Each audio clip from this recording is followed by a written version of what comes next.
Hashtag We're All Bananas!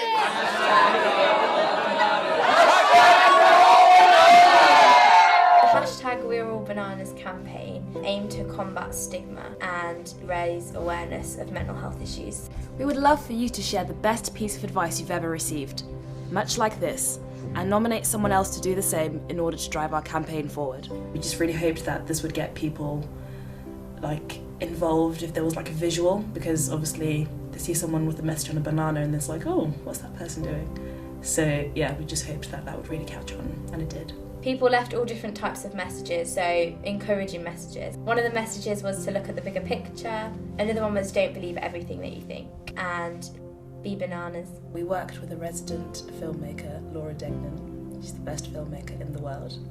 And it was all really fun because it kind of unleashed a creative side some of us probably didn't know we had, and got us thinking as well before we kind of put out our stuff, to get other people thinking about mental health as well. The campaign aims to target everybody, as we believe that everybody is vulnerable to mental health issues, obviously on different scales. Also was a bit of fun and makes it more accessible to everybody as well. The hashtag We Are All Bananas, the idea with that was that the more it was retweeted or posted on different social media sites, led people to one place, which was the website, the Youth Speak website. And on that there was a We Are All Bananas section where people shared their personal stories, where people shared their pictures of the posting with the banana, and it kind of gave people an opportunity to see others experiencing similar things to them. One of the key components of the campaign was to reach out to young people and ask them to share stories of either their direct experience with mental health or kind of a loved one who's experienced mental health issues. We thought this was pretty important because talking to young people, we found out that a lot of people don't share because it feels like they're alone and they're kind of weak. But once we kind of got these stories up one by one on the website, it kind of led even more people to come forward and share their stories, because they saw that they're really not alone. Some people they recognised, their peers were on there sharing their stories really bravely, and that kind of made them want to take that leap so they could then inspire someone else. I was shocked that people were willing to share such personal stories, and I think the amazing thing about it is that we say that we're doing the campaign to try and reduce stigma of mental health, and if people are now from this campaign willing to go in front of a camera on the internet and speak about their experiences, then surely the more people that do that, there will literally be no stigma left, because everyone's talking about it. There's no embarrassment about it anymore. So to reach out to the public further, outside of social media, because obviously not everyone is on social media, we kind of went to festivals, dressed up as bananas or turned up in a massive banana bus, just to be really eye-catching. And obviously if you turn up dressed like a banana, people are going to ask you, well, what are you doing? And it really kind of sets the stage really well to kind of create that dialogue and just really get people involved. And quite often people would share their own stories, oh yeah, I know so-and-so, or myself personally. Whilst on our travels throughout the campaign, we carried a banana mascot with us, which was designed and made by Greener Lavelle. And the good thing about carrying the mascot around with us was, again, as well as being dressed as bananas, it attracted attention from people. So people would come over to us and ask, well, we've got a big banana puppet and why we're dressed as bananas, and that meant that we started talking about the campaign, and again you would find people engaging in a dialogue about mental health and their involvement and their experience with it. The first part of the campaign was obviously posting pictures of selfies with bananas with positive messages, and after we've done that we decided to try and approach it in a new way as well, just to see how that would work. So what we did was we left positive messages in envelopes around the country really, with things inside similar to the bananas, don't believe everything you think, and no one can be you as good as yourself, and things like this, just positive messages. And we left them in an envelope in all different kinds of places, local shops, supermarkets, anywhere that someone could find them. And the envelopes had "Read Me" written on, and people found the envelopes and would open them and receive the positive messages from seemingly a stranger, and then post it online with the hashtag. And obviously online there was then like a build-up of positive messages that people were finding, and it was good because people were finding them not only like just on the ground, like in shops and places like that, and talking about it, but then online as well. The messages were spreading, and again links back to the website and the stories that were being shared. Once people found the messages, there was a really small instruction on the envelope to then try and leave it somewhere else for someone else to find. So not only were we spreading the positivity and the well-being, but then it got random people who found them involved in the campaign as well, because then they were then leaving it somewhere else for somebody else to find. When I was a third of the way through year 10, my nana passed away from Alzheimer's after 10 years of fighting it. It was expected but unexpected as well. I lost my concentration completely. I'd never lost someone close to me before, so I didn't really know how to deal with it. And I started self-harming. I think it was a few months afterwards. I didn't know how to deal with school and friendship issues and all the pressure from GCSEs, which was a massive factor. When I was at the end of year 11, I ended up in hospital. I took an overdose of 16 ibuprofen, and I think that changed me as a person, like who I am today. That's made me. And I was very, very, very ill. I was in resource. My friends from school weren't supportive at all, who I thought were my friends. I felt like I had nobody. I came out of hospital, sat my GCSEs, and I was like a completely different person. I felt like it was a switch, whereas I'd scared myself so much that I didn't want to go back to that place. And from then on, I've just never wanted to go back to that place. Find somebody to talk to. That's a massive factor in my recovery process. Like, even now I talk to my teachers. I'm at Stagecoach at the moment, so I have a lot of support from my friends there and my teachers there, and I go back to school and I talk to my old teachers, and they ask me how everything's going. And people just need to find an adult that they can trust and just tell somebody. It doesn't matter who it is, just tell someone. You don't really understand it unless it's happening to you, and that it can seem like the worst thing in the world when you're going through it, but people can get through it.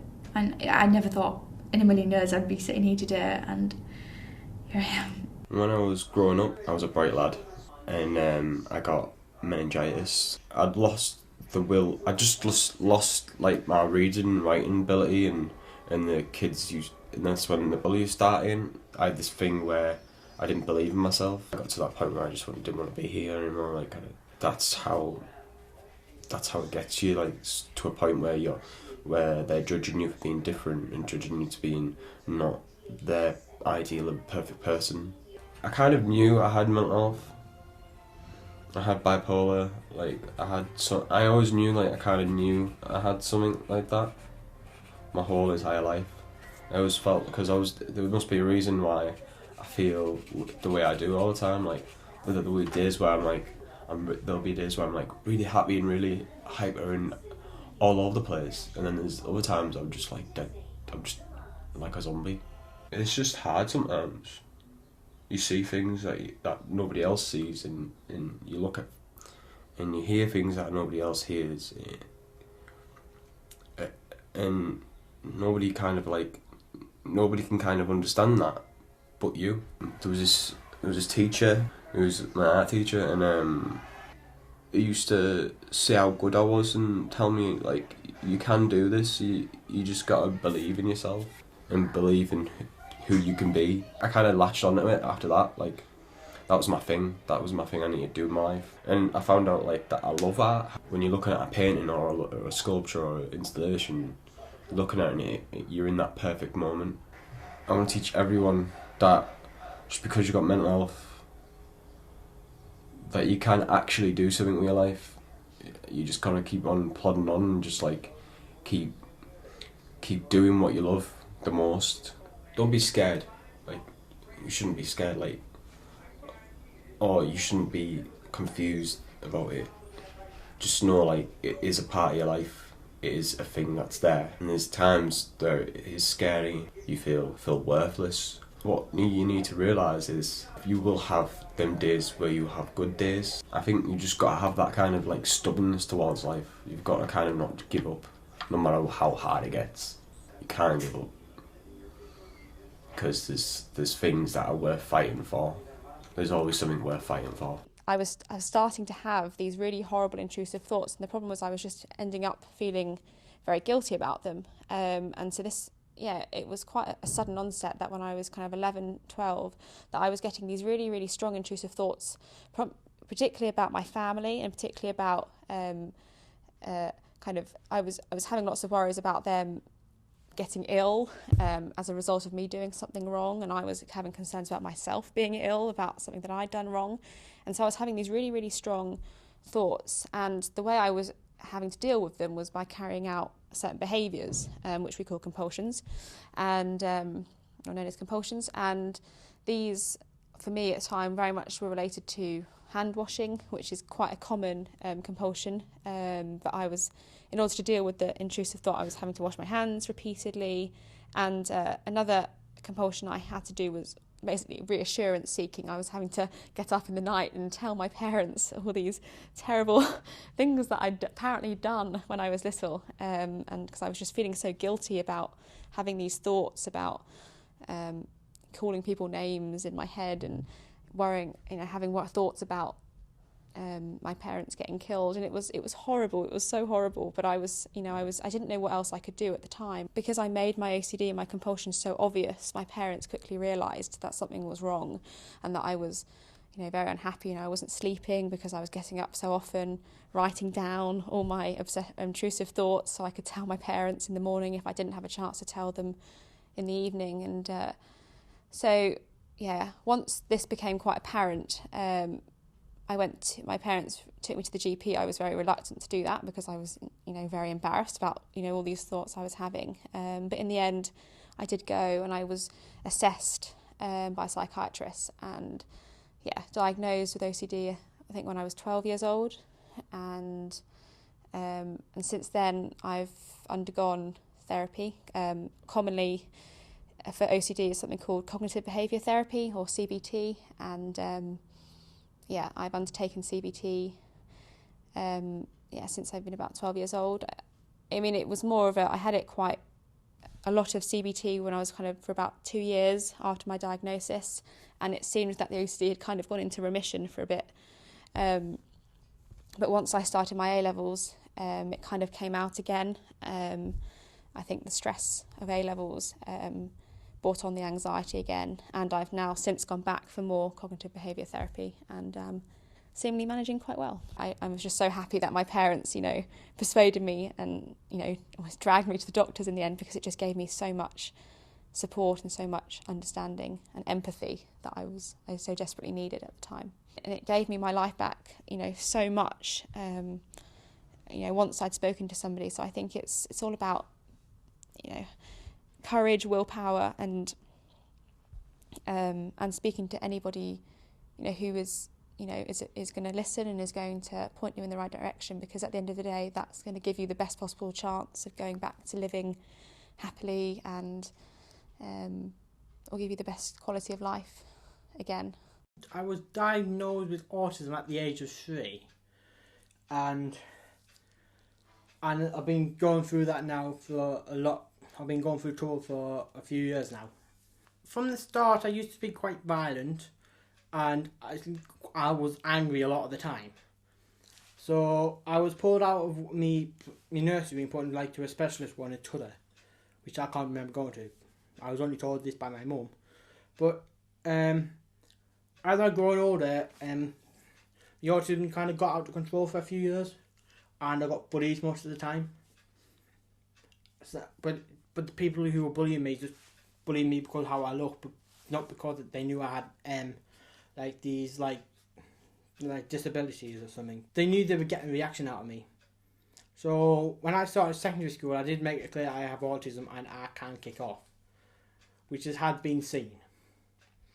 So, and I think the showing of the anger, because I did get angry once. I think that has well, on one hand, it just made the bullies worse, but on the other hand, it just made a lot of people back off. You speakers giving me a chance to say, yeah, this is what I'm going through, I'm going to put my message out there. It's kind of helped because also I've made new people who have calmed me down, who understand what I'm going through.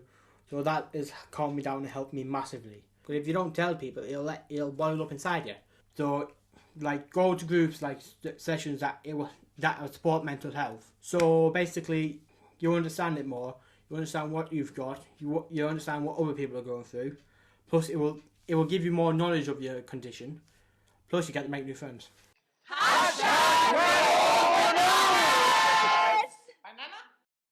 Like probably nearly everybody in this country and more widely, I know what it means to experience a mental health issue and the crisis that can be associated with that within my own family and social network.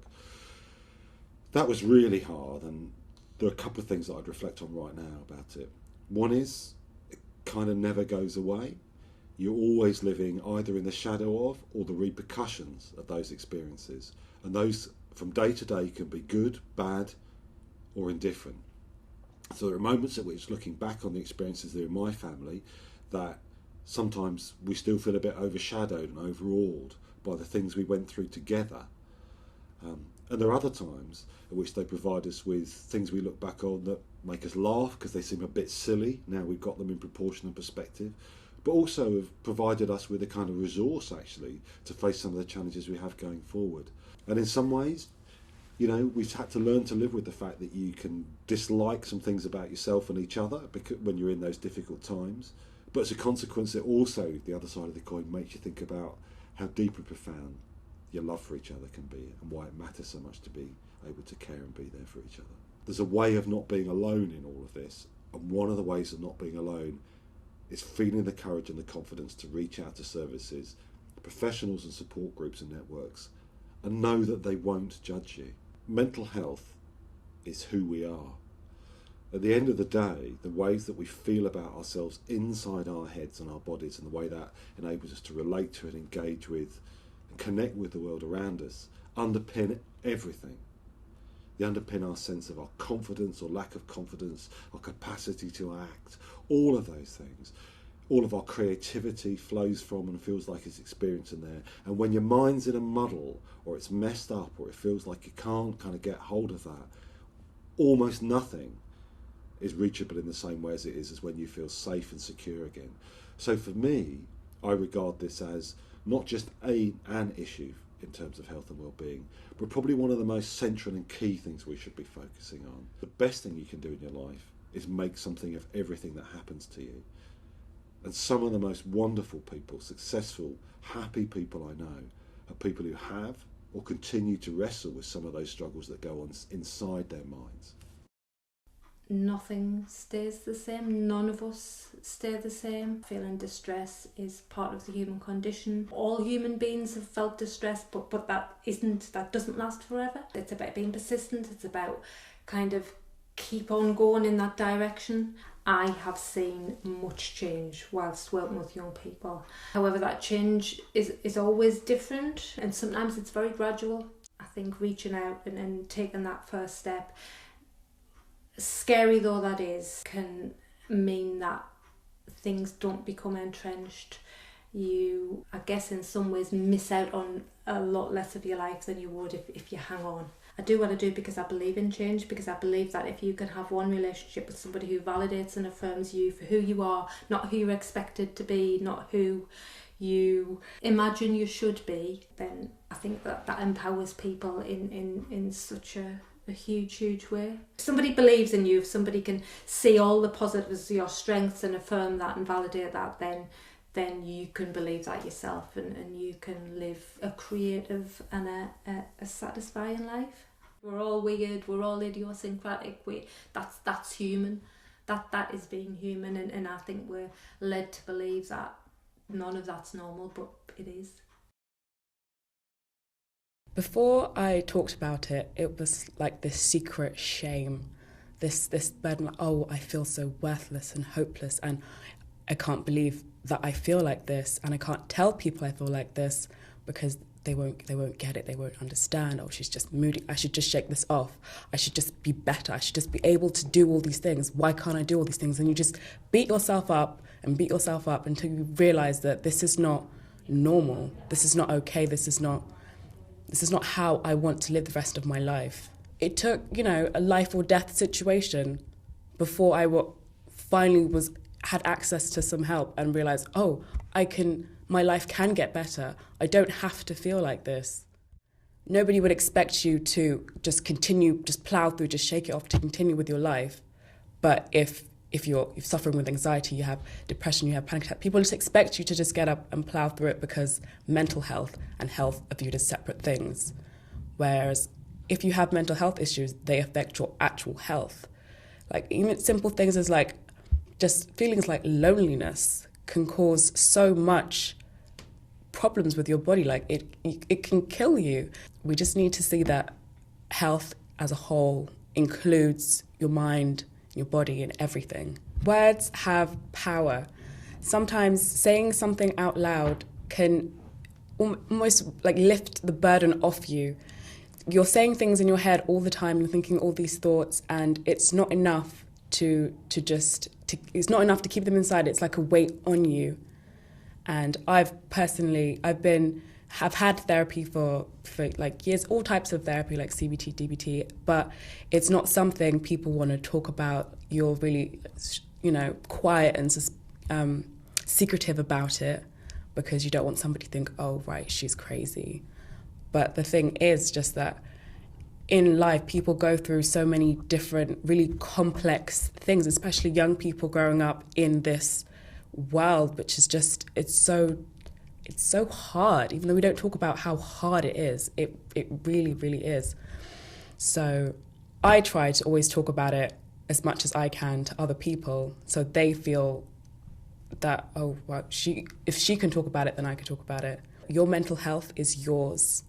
And nobody goes through what you're going through, just nobody. Even though your friends can sympathise and empathise, it's your job to take care of yourself. The stigma is lifted the second you talk about it. Then it's just, all right, this is the thing that we're going through and we can address this and we can move forward. For me, it's quite an issue that's close to home because quite a few of my cousins and relatives have suffered from mental illness. I think the most kind of poignant story is of my cousin who went to university and she was having a really difficult time. But just in terms of, she was an international student, so she was miles away from home. She, I think, was probably struggling with her course, but obviously had worked so hard to get there and her parents were paying so much for her to be there. She didn't really speak out or want people to know because, I don't know, I think she was just a bit embarrassed maybe.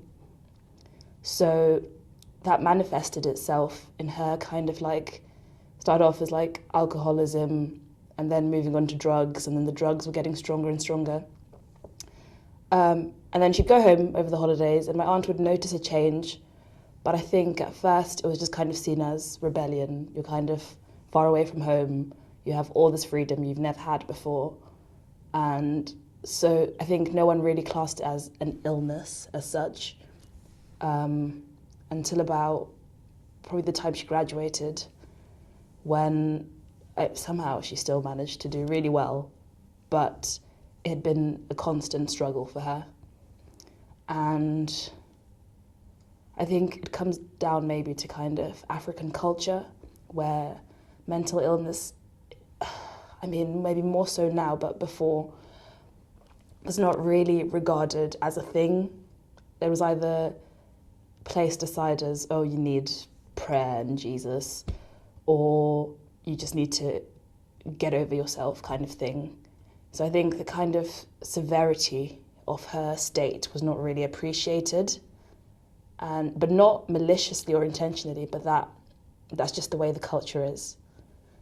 And then, so she did quite a few stints in and out of psychiatric hospitals. She'd get better, it would sometimes get a bit worse. And it seemed like it had been a long stint for about 7 years. By the 4th year, I think she was diagnosed with bipolar depression. And I think people have quite a misconception of bipolar as like extremes of personality, but it's not really, it's extremes of emotion. So on a good day, she wasn't like hyper happy or exceedingly cheerful. She was just kind of standard. But on a bad day, her lows were very low in that she would just kind of lock herself in her room, isolate herself from everyone, and there was nothing anyone could say or do that would really help. And so that went on, like trying to keep her monitored, making sure she didn't substance abuse, because that then affected the way her medication was working and kind of nullified its effects. And then, so it was a constant up and down roller coaster for many, many years. And then it got to a point where it seemed like she kind of had her life on track eventually. She was kind of designing furniture and exporting and importing it. And then very suddenly, completely out of the blue, one morning, my little cousin just woke up and found her that she had hung herself in the laundry room. I think in terms of not necessarily the person with the illness, but the people around them, I think you need to become a bit more attuned to people's behaviour.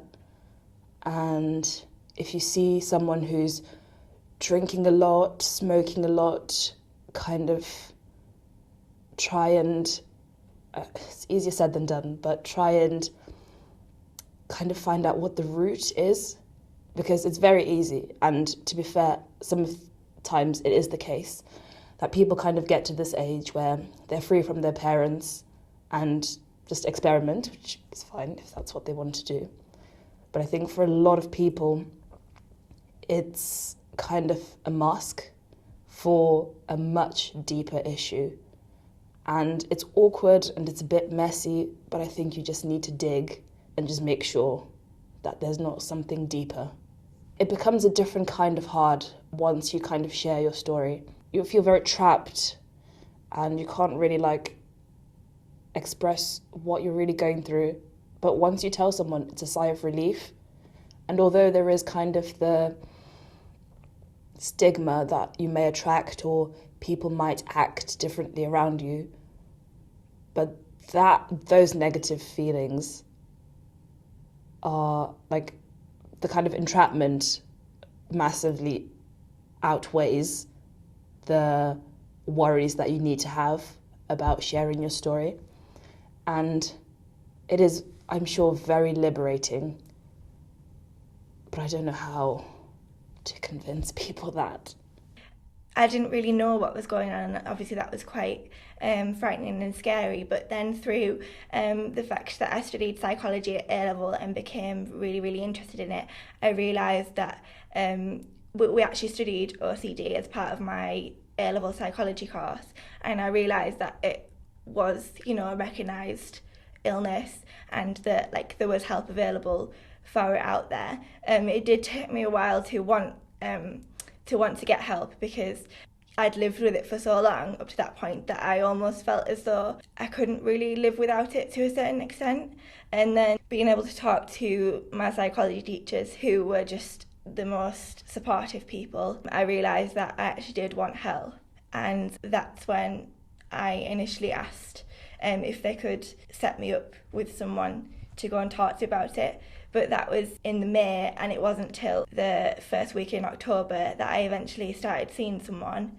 And then it was also in early October that I ended up in hospital because the help just arrived too late, so it spiraled. For like about 18 months to 2 years, I literally had no quality of life. Like my whole life was taken up with doing various rituals and routines throughout the day. And I would say I at least lost about 10 hours of my day every day through all these OCD rituals and things. And so obviously it's then really not hurtful, but just to then see people making a mockery out of it, or any mental health issues, to see other people not taking it seriously And when you know how much you've been through and how much it like ruined your life for so long, it's obviously not the best thing. So I just want to take this opportunity to tell people that you don't need to be afraid to speak out about mental health issues, and the more that people do that, the less that people are going to sort of make a mockery of it, because people realise that it's highly prevalent and that it's like an issue that needs to be taken seriously, and also that physical illnesses are no different to mental illnesses. It's just because you can't see them doesn't mean that they're not there. And if like you can be the person who finds someone to talk to about it, that's what I did. And now, I mean, I'm still in recovery, but now I'm hopefully contributing a little bit towards people understanding mental health issues, like through this and also through the blog that I write. And so I've taken that first step, and it would just be really good if through this, like, one more person would take that step as well. I always felt like I didn't exist to do anything else other than complete all these rituals to sort of get me through the day. I didn't feel like I was really sort of, I know it's a cliche, but I didn't really feel like I was sort of living my life. I felt like I was just existing. Whereas now, I'm still having treatment, but I'm coming to the end of that now. And my life is so much better.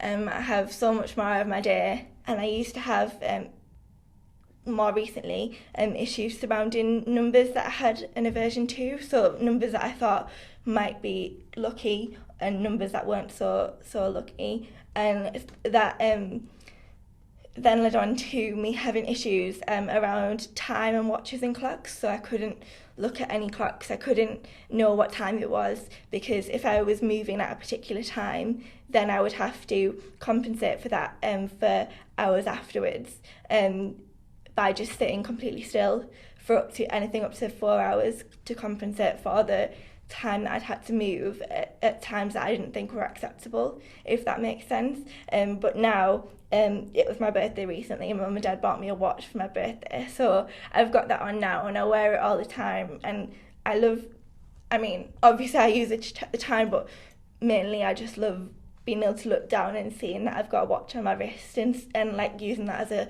a sort of a symbol really of how far I've come, and using that like as motivation to get better, and hopefully my quality of life will be even better from now on. I suffered from depression when I was in my teens, and when it was the lowest point, it was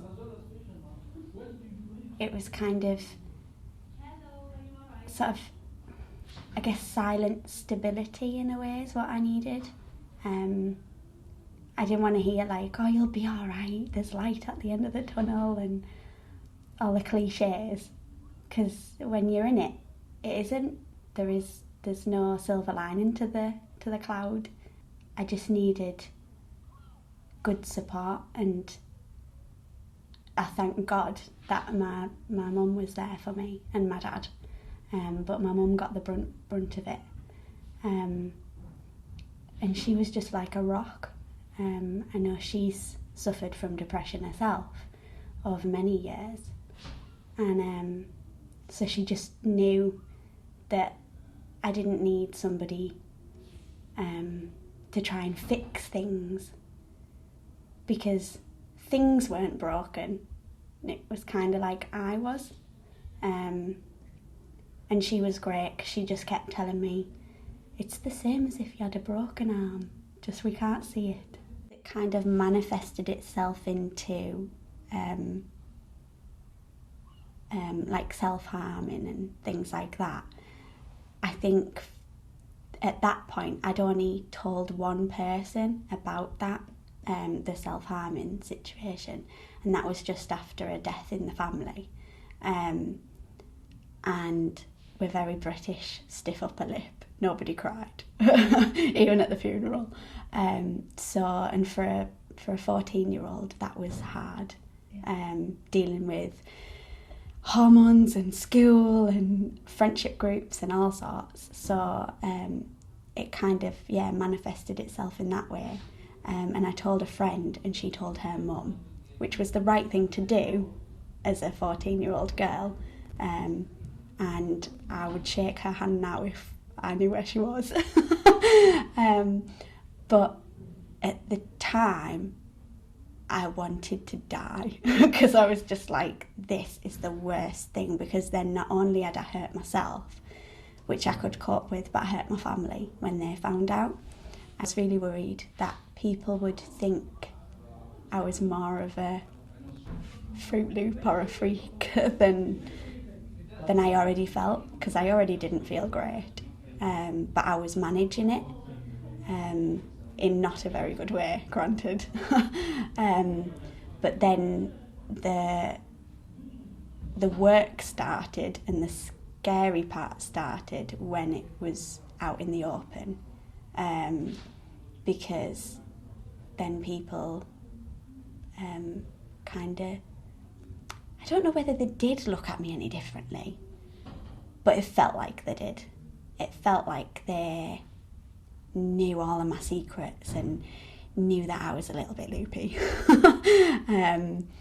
And sort of didn't really know what to say to me, because they didn't want to make light of it in case it wasn't funny, but then they didn't want to be all doom and gloom because it wasn't funny. So it was quite hard. I think the best way of dealing with things and the way that I would like to see things in the future is, again, similarly to how other things have been dealt with, say with the differences of cultural changes in the world and like sexual health problems and things like that, kind of more open and more honesty about it, because if there's no dark shadows, then it's not scary. There's no monsters hiding around the corner ready to jump out of the closet at you, because the closet doors have been open for so long that nothing's in there that shouldn't be, and nothing's going to come out and get you when you're not looking, sort of thing. So definitely open and honest, and just be upfront about things, because the more that you talk about things, the less scary they get, and then it won't be the norm for people to be suffering in silence. So I'm definitely a lot more forgiving of people and able to cope with other people, because now I can cope with myself. So it's much better, definitely. Take a deep breath, and it doesn't matter how it comes out. You just kind of need to let it out, like even if it's like blurted out, or whether it's like a whisper of, actually, yeah, today's not a good day. That'll then get somebody's attention and sort of put your head above the parapet, to let people know that you're there and that things aren't great and that you are struggling a little bit. And it starts the ball rolling, and it's so much better. It's like a weight off your shoulders. Although the campaign was driven mainly by Youth Speak and its young people, we couldn't have done it without the help from so many people. And really, it's just amazing how much we've been able to achieve through the campaign. So thank you to everyone that posted, everyone that got involved with the campaign, and thanks for just going bananas with us.